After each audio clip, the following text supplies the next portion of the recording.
Nevertheless, you are not saying the truth. Rabbi is not the rendition of maestro. Rav is identical with maestro, and in the Talmud are called Rav without ordination.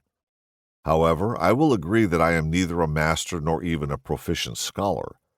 I said this by way of good taste, and I returned, saying to him, I will inform you that our rabbis of blessed memory intended to explain the verse only with regard to real kingship.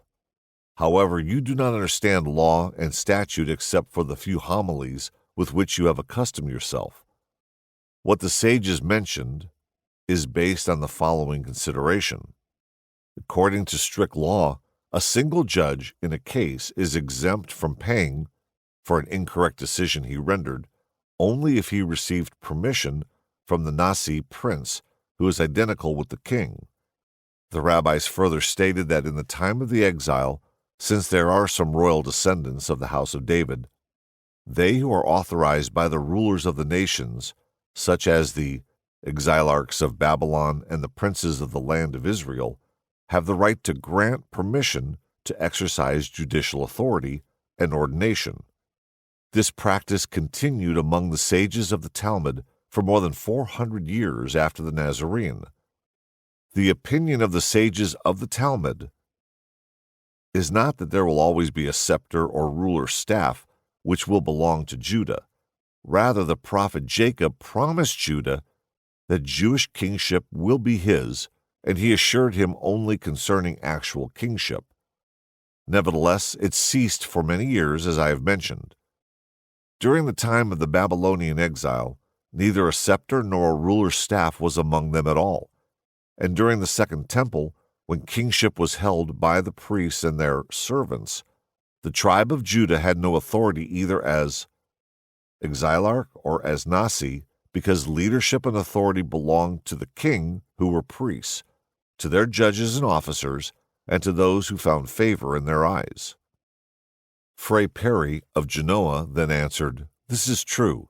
Scripture states only that the scepter shall not cease completely, but there can be a temporary cessation, which is called vagari in the Latin vernacular. I remarked to the king, You see, Fray Perry agrees with me. Fray Perry said, I did not actually agree. 70 years of the Babylonian exile is but a brief period of time, and many of the people who returned from Babylon to build the Second Temple remembered the First Temple, as is written in the book of Ezra. This is called cessation or vagari in the vernacular. However, now that the exile has endured for 1,000 years and more, the removal of the scepter is obviously complete. I replied, Now you are changing your mind. The term removal applies to a thing which will come back. In the words of the prophet, there is no differentiation between an interruption of many years and one or just a few years. Besides the times I mentioned, the years throughout the entire Second Temple era during which Judah did not possess kingship constitute a long period. Moreover, our patriarch Jacob of blessed memory did not promise Judah that the scepter and ruler's staff will be his only over his own tribe. Instead, he gave him kingship over all Israel, as it is written, Judah, thee shall thy brethren praise. It is further written, For Judah prevailed upon his brethren, and of him came he that is the prince.